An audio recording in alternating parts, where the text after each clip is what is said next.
All right, what is going on, everybody? Welcome back to another day of Saber Sim's DFS office hours. It is Friday, February 16th of 2024 here. It is one of the saddest times of the year with the NBA All-Star break happening. I think the only thing worse than the NBA All-Star break is the MLB All-Star break, just because there's literally nothing to play when MLB All-Star break is going on. But just looking ahead today, we do have trucks for NASCAR starting today, followed by Xfinity on Saturday, followed by the Cup Series and Daytona on Sunday, which is always a lot of fun. And then we have one single NHL showdown today. I think hockey is I'm surprised not to see a bigger hockey slate here. I think it was a missed opportunity on the hockey schedule, but that's what we got going on today. We do have the cut sweat going on in the PGA streets for the Genesis Invitational. I know the cut is only like 50 out of 70 golfers will make it through. So not like a huge sweat, but pretty interesting with like some big names kind of lower on the leaderboard. I saw Rory was kind of down there. I saw JT was down there to start the day. So I hope you guys are enjoying some DFS action today. For those of you who are new here, welcome. My name is Andrew. I'm one of the coaches over here at Saber Sim. This is a show where we go over how to use the Saber Sim app, answer any and all DFS related questions. You get your questions in one of three ways here. First off, send us an email, support@sabersim.com. Second, post it live in the YouTube chat. Third way, post it in the office hours channel in our Discord server. If you're not in our Discord and want to get access to that channel, there is a link in the description of this video. You'll also get access to our similar channels, individual sport channels, and you also get access to the rest of the Saber Sim team. So can't say enough good things about the Discord. But with that said, I'm going to get the app pulled up here. We have quite a bit of questions that came in today. You know, there was a lot of discussion going on in the office hours channel, so I was trying to catch up with that prior to today's show. So looks like our first question that we have to answer here is from Raf LP. Hopefully I didn't say that wrong. But the question was, is there a way for me to input my own lineups and not have them affected by the lineups I have for contests where I am trying to use mass sims to mass use sim lineups so that they don't overwrite my original ones? Sorry if that question was long-winded and doesn't make much sense. No, definitely does. So there's really two ways to input your own lineups, okay? So the first one is, let's just run a build for this NHL Showdown contest. That's what we'll be working with today. So I'm just going to build 200 lineups here, nothing crazy. So way number one is to build the lineups in DraftKings or whatever fantasy site you're playing, and then go to the contest tab, download those lineups, and then if you have a lineup file, which I don't have one here, maybe I can just build one. You know, we have a little bit of time today. So what I'm going to do is I'm going to show you guys how to take a lineup from a contest that you hand built and then import it into Saber Sim, basically to do whatever you want with it. So if I go to NHL, there's a big 13-game hockey slate tomorrow. That's what's going on. But we have the one single showdown today. So I'm just going to put something together real quick here. All righty, let's just go down. Boom, boom. Get some players in here. Looks like a terrible lineup, but that'll do. All right, so I got a lineup here, so I'm going to come into the contest tab. So say I hand built a lineup. I want to bring it into Saber Sim. How do I do that? So if I go download template file, I'm going to get this download. Now, if I drag it in here, I'm going to see the lineup here. This is the lineup that I hand built. However, how exactly do I get it into a build? So what you have to do here is go open up a new build workspace. Take that lineup file that you downloaded. This is way number one, by the way. So if I open the file, I'm going to see, hey, you know, my lineup is right here. Well, what I need to do is I need to move some columns around a little bit because I need that captain column to be in column A. So I just need to delete all these ones that have this contest information. Delete on those. Okay, great. Everything's looking good. I don't even need all this other stuff from H. So just delete that as well. Oops. Delete. Okay, good. Now I'm literally only left with the lineup, and then I could just save that. And then now I can right click on build 2 here and use this upload pool option, and then just grab that file that I just had. and then it's going to bring the lineup into Saber Sim. So now I have my one lineup here. The great thing about it is that now I can use the favorites icon. I can send it to the favorites and have it as part of a bigger set or something like that, where maybe I'm building 20 lineups and I want to hand build one. I hand build it. I bring it into Saber Sim. I move it to the favorites. And then in this other build, so I'm going to move it to the favorites here, right? Now my favorites icon is on. You can see the green star gets activated. Then I'm going to go into the build that I ran. Instead of 20 lineups, I'm going to do 19. Now I'm going to favorite those when I'm ready for it. And then I go to the favorites tab, and voila, I have 20 lineups that I could put into my 20 max. So that is one way to do it. Way number 2 is you go into your 20 lineups here. And then what I would do is, honestly, when you're like ready, just go to the last lineup, which is going to be the lowest ranked lineup based on whatever sorting metric you're using.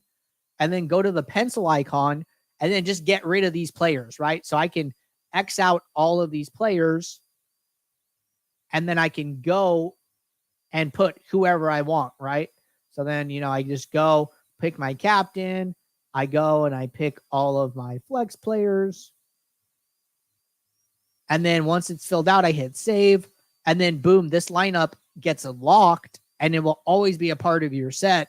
And one thing is that the metrics here on the bottom gray out, that's just because we've changed those. So you can ignore the metrics, but it'll get locked, and then it'll be a part of your set.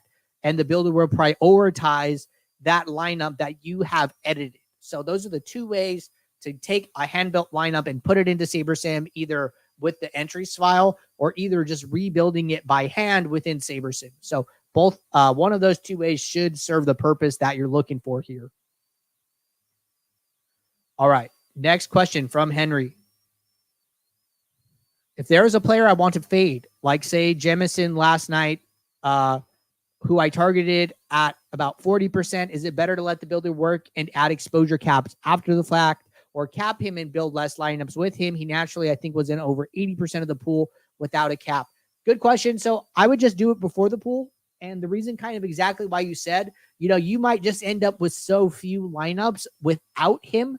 And then, if you like run your contest sim or you're sorting by Saber score, he's probably going to grade out really well. So then you might end up playing worse lineups that don't have him. So the best thing that you could do is kind of give yourself as many lineups as possible without him, so the builder can find lineups from those without him that grade out well to include in your lineup. So if like, hey, I am not going to play this guy more than 40% no matter what, then I would just set that as a pre-build max exposure, so you get 60% of your pool without that player. So I would definitely go that route.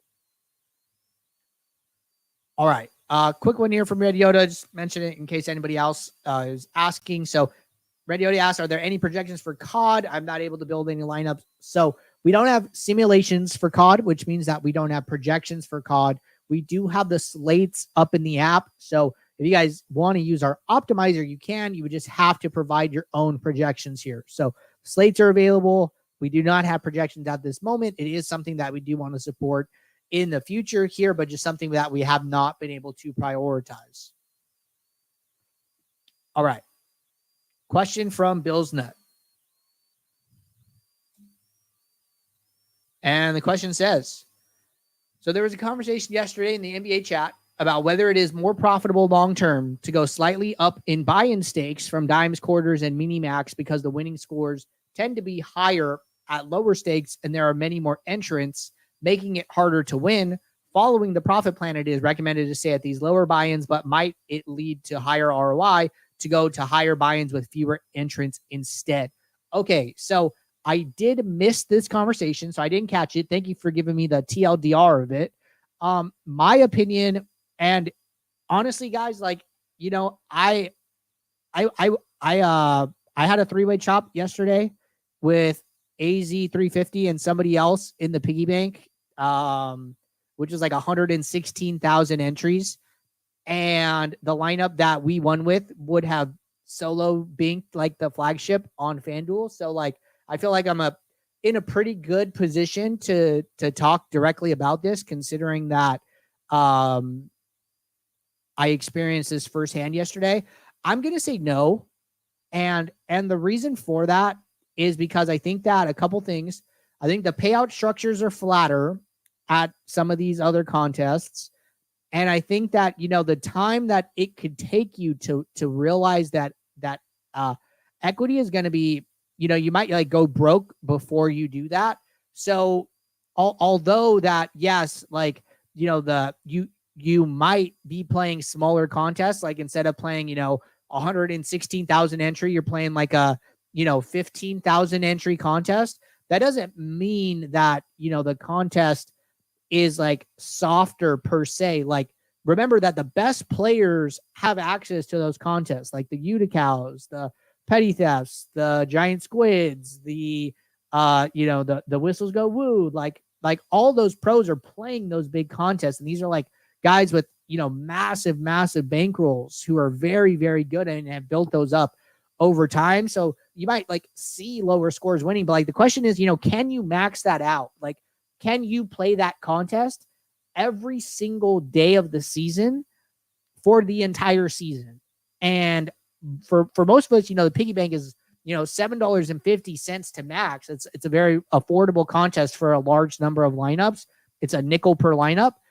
Can you pay $15 times 150, which is like $3,000 every single day throughout the season, trying to realize that edge? And like, I feel like, most people can't, most people's bankrolls aren't that big. You're going to need like a pretty big bankroll to be able to consistently max that out and handle the swings. So, if you guys want to take like a shot at it, sure, throw like one lineup in there, throw two, maybe a couple, but, I would not prioritize playing like the flagship over one of those smaller contests where the pros aren't, because you're getting more lineups in and you're playing against softer competition as opposed to playing less lineups against better competition just because the winning score is lower. I just, if you can max out the flagship, you're probably not that worried about your $7.50. But like, I don't think the opposite is true where, oh yeah, I could max out the piggy bank, but I'd rather go max out, the flagship. Like, I don't think the reverse works in that scenario. So I'd say, stick with what you guys are doing and play the best contests. It's one of the most important things contest selection is. So that's my take on it. But good question. Happy to answer any follow-ups there. I have one more comment on that. So really, don't feel bad when you like win a contest that is a lower stakes where the winning lineup would have the lineup that you won with would have won you more money in like a bigger stakes contest, because maybe you can only afford to play like 5 lineups in the flagship, but you can like max out this lower stakes one. Well, guess what? Like, you must have a winning process if you're winning, right? So what you need to focus on is like, okay, I just need to stay on this path and I just need to keep doing what I'm doing. And then eventually I'm going to go from playing 5 lineups to playing 10 lineups, to playing 20 lineups, to playing 50 lineups, to playing 100 lineups, to maxing out the contest. That just takes time, but that is all about being consistent and having a winning process. So don't feel bad that it didn't work out. Just understand that, hey, I am on the right path. And if I stay on this path, I am going to be maxing out this contest one day. So like, that's more of the mindset approach that I would be coming at it with. At least that's how I try and live my life. All right. Question from Manuel. Question says, I've noticed that building lineups in Golf Showdown, the SIM ROI seems to be on the low side. Is it my build setup that is causing this, or is just lower for this type of contest? Yeah, you'll see this, you could even see this within a slate sometimes. I've seen this. So we did this big back testing project a year or two ago, year and a half, something like that, where we saw that, playing the $4.20 max was more profitable on average than playing one of the mini max contests, like the 50 cent or even like the $1. And, there wasn't like a really good way to see that until we came with contest flashback. And you can actually see this, right? Like, I remember in our Behind the Sim series, which you can see on our YouTube channel under podcasts. And then it's episodes 1 through 5 here. Contest selection, where Eric was talking about this. He would say like, hey, yeah, the $4.20 max, you should prioritize that over one of the mini max contests. And the $4.20 max is $80 total. The mini max, the 50 cent, if you max it out, is $75. So one, it's less money, and then two, you get more lineups. So it's kind of hard like to understand without really like having a good sense for it. But you can actually see this in the sim ROIs that you can achieve here. So if I go to my $4.20 max, and then I go to players here, and I go to users, I'm just going to look at people who are maxing out the contest. So max entries equals 20. So the highest sim ROIs are in like the 90s, the 80s, the 70s. You see like these higher sim ROI lineups. Now, if I go back and go and look at one of the, actually, we might not have it here because they ran the micro millions all week this week. So let's go back to last week. So I'm going to February 7th just because they weren't running their micro millions. I bet you the micro millions were like probably very high sim ROI. But then if I go back to just the week before, go to one of the mini maxes here. Okay, the 10K mini max, 50 cent, 150 max. This is like the standard one that they run.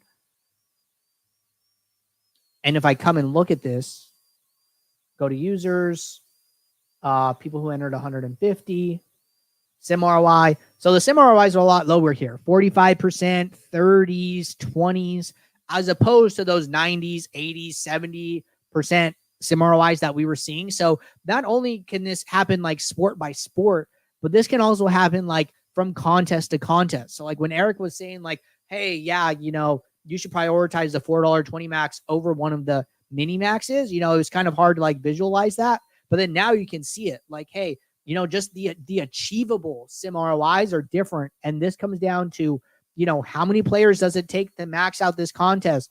What does the payout structure look like? How many unique entrants are there, et cetera, et cetera. So all of those things, can have an effect, and it could also be, sport dependent. Hey, maybe golf showdown, maybe there's not that much edge.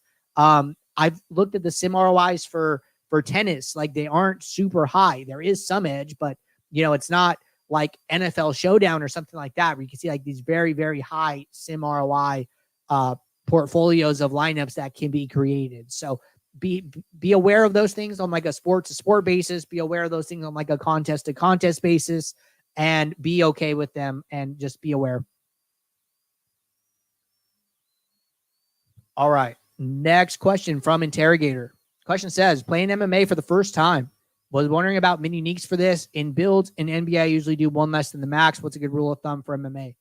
Okay, so MMA is going to be a lot closer to NFL Showdown, and you just got to think about it where, you're probably going to need an optimal lineup to win. At least that's what you should be like shooting for in MMA, unless a very rare occurrence happens. But I'd say, 9 times out of 10, you probably need an optimal to win, probably even higher than that percentage. So mini uniques, just remember that, once you set it above 1, say you have 5 fighters right, and you just needed like a 1-for-1 swap on another fighter, you're effectively blocking yourself from access to that lineup by using mini uniques, because you're guaranteeing that 2 players must be different from every other lineup. So lineups can only share 4 players. So that's one of the downsides of using it in a sport where you're going to need an optimal. However, I think it's okay to use it at like 2, maybe even 3, just because when I've done it myself here. So like, I'll give you guys an example. Let's just go do it. Let's see if we have projections up yet. Okay, boom. Projections are up. Cool. So let's just build 500 lineups.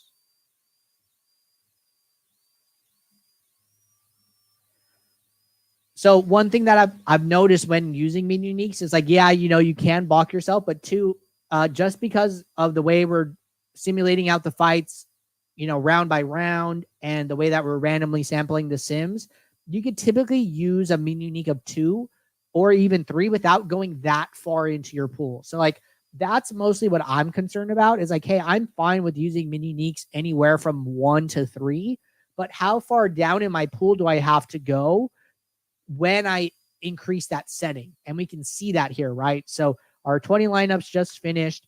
When I go from mini league 1 to mini league 2, so actually at mini league 2, I'm still looking at the top 20 lineups. So that means that from the sims that we ran, there were actually 2 fighters different from every other fighter when we graded these out based on our MMA default Saber score option here. So then when I go to 3 min uniques, okay, we have to skip a couple, but we're still only at lineup 24. So from our top 20 lineups, we've skipped 4 of them, and we're guaranteeing a min uniques of 3. So I'm totally fine with that. Now, when we go to 4, okay, we're going a little further down now, right? At 4, we're already at lineup 163. So, this would be like a point where you would have to kind of make a decision. Like, hey, I need 20 lineups. Am I comfortable playing the 163rd best just because I want a min uniques of 4? Or do I want to go min uniques of 3, still guaranteeing lots of diversity, but still playing, 20 out of the top 24 lineups here? My preference is I would probably stay at 3, but I think it's okay to go to 4. And one of the reasons I say I would stay at 3 is because our top fighter has 50% exposure, and then we have 45, and then 2 persons at 40% at min uniques of 3. But at min uniques of 4, we have 1 fighter at 40%. So our top fighter goes from 50% owned to 40% owned. And it's really not that big of a change. So, with the small exposure adjustment, I would just rather keep lineups that are higher ranked in my pool. But that's just my preference, right? You might look at that and decide, hey, no, I'm totally fine with 4 here, just getting, even more spread out. Like, hey, that's completely fine, man. Whatever way you want to go is totally your choice. So I think it's okay to use it. Be aware of just the effect that it has on how far down you have to go. All right. And then another question here. Also for MMA, what is the best sorting method? ROI, risk-adjusted ROI, wins, dupes, cash, etc. So I would stick with risk-adjusted ROI here. That's going to be the best method across the board here. One thing that Matt mentioned recently is that when you run a contest sim, win rate does not account for dupes. ROI and risk-adjusted ROI are going to do that. So win rate is just, hey, what percentage of the time did this lineup come in first? It's not going to tell you, hey, this lineup came in first, but was duped 5 times. That's what ROI is going to do, because it's going to take the payout for first and then split it up amongst the lineups in the field that had the same lineup. So be aware of that, but I would stick with with risk-adjusted ROI in this case. All right. Next question here from Kenson. Do you have to run a new contest sim each time you run a late swap? Yes, I would do that. And, you're basically going to run your late swap and then come in here, and then you're going to click your contest sim, and then that's going to give you a fresh contest sim. The reason to do that is because you're taking advantage of the live simulations and the live data. So from the last time you ran a contest sim to this one, the games have continued to play out, and we're taking in that box score information. We're projecting the rest of the slate. If any games locked, we're taking into account that actual ownership that for the contest, and projecting the rest of the ownership for the rest of the slate based on who's remaining. So that's why I would always run a new late swap.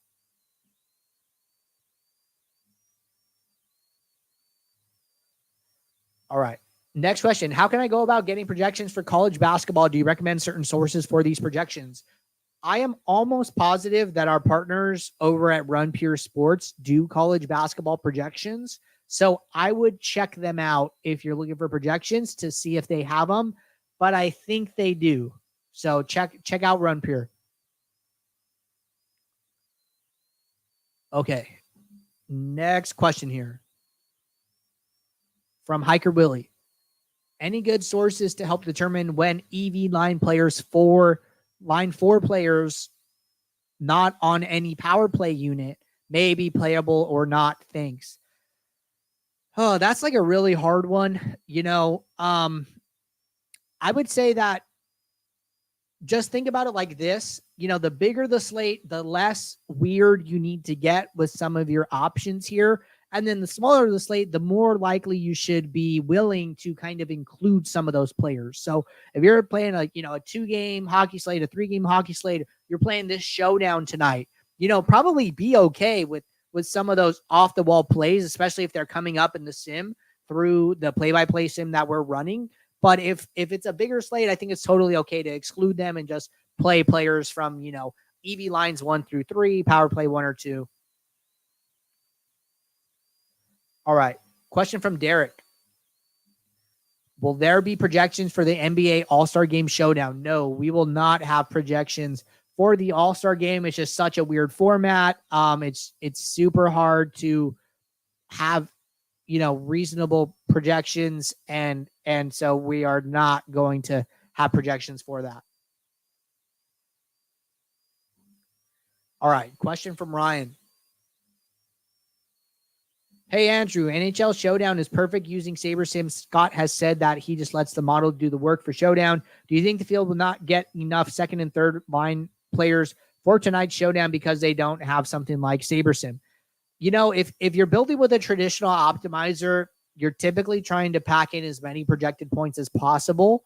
So I would agree that, some of these lower lines, like the field might not get to as much. Kind of similar take as like MLB Showdown, where a lot of people are excluding relief pitchers just because they don't know how often they pitch or how likely they are to be optimal or things like that. So I do think that, you can get some edge by playing some of these guys that might not grade out as great on a point per dollar basis, but still have upside in the play-by-play sim. All right. Next question here.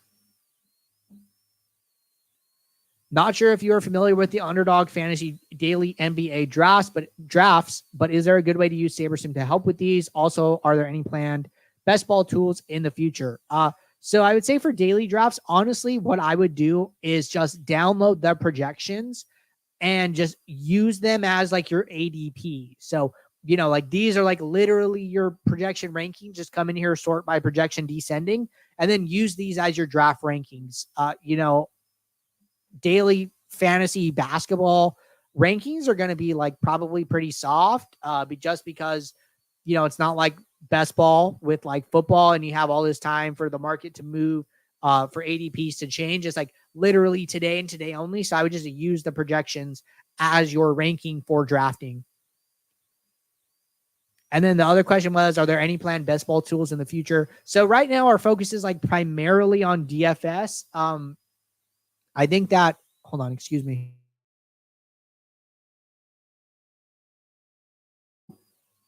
Sorry about that. I think that if we were to come up with any tools, I would probably see us doing something in the sports betting realm, even probably before best ball, just because we've dabbled there in the past. But right now we are like specifically focused on DFS. That's where all of our attention is.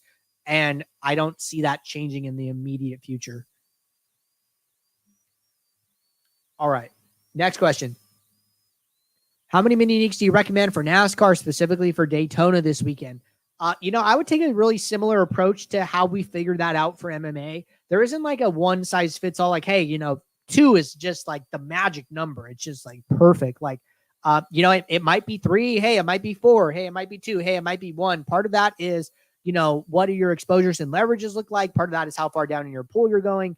Part of that is what is your risk tolerance? How convicted are you on some plays? So all of those things really come into effect to figure out what is the right mini unique number for you. I've talked to great players who don't use it at all. I've talked to great players who do use it. So ultimately it is a tool at your disposal that you can use. So I would go through a very similar process that I did here with this MMA example. And if you miss it, just rewind a little bit. But where we were saying, okay, what effect is changing it having, and am I okay with that effect, or do I want to go further? Do I want to go backward, or am I comfortable where I'm at? So ask yourself that question as you adjust it, and you will land on the right number for yourself. All right. Jumping over to the YouTube chat. Looks like I got this one from Boxing Homer. Same one that came in Discord. So glad we nailed that one. Question from David. Said, hey, I'm new to Saber Sim. Welcome, man. Still learning the tool. How many uniques should you use when building 20 max or 150 max NBA? Okay, so really similar take. Just one thing I do want to mention, your lineup to pool ratio comes into play a lot here. So if you need, 150 lineups from 500, well, hey, you're working with like a 3-to-1 lineup ratio, a little bit bigger than that, but not 4, right? So for every one lineup you need, there are 3 additional lineups in your pool. Well, when you only need, 5 lineups out of 500, well, then now the lineup to pool ratio is 100-to-1. So you need, 1 lineup out of 100 in the pool. So in the second case, you're going to be able to get to a higher number of min uniques because that ratio is bigger. So the smaller the ratio, the less min uniques you'll be able to get to. The bigger the ratio, the more min uniques you'll be able to get to. But so that's why the big difference between 20 max and 150 max, if you're building those separately, it's going to be different. So, follow the same example here, increase your min uniques, see what the leverages look like, see what your exposures look like, see if you're comfortable with those values, adjust it further, adjust it less, keep it where it is based on that. But that is kind of how you're trying to evaluate, hey, am I at the right number for myself? But all right, we are all caught up with questions in both the Office Hours channel and the YouTube chat. So appreciate you guys tuning in. I will be right back here tomorrow, Saturday, for our second Saturday show. In case you guys missed it, we did add a Saturday Office Hours prior to the Super Bowl, and that is going to be a show that we will be keeping for the foreseeable future. So that show is at 11 a.m. Eastern on Saturdays, a little bit earlier in the day. So until tomorrow, everybody, take care. Good luck. I'll see you all. Thanks. Bye.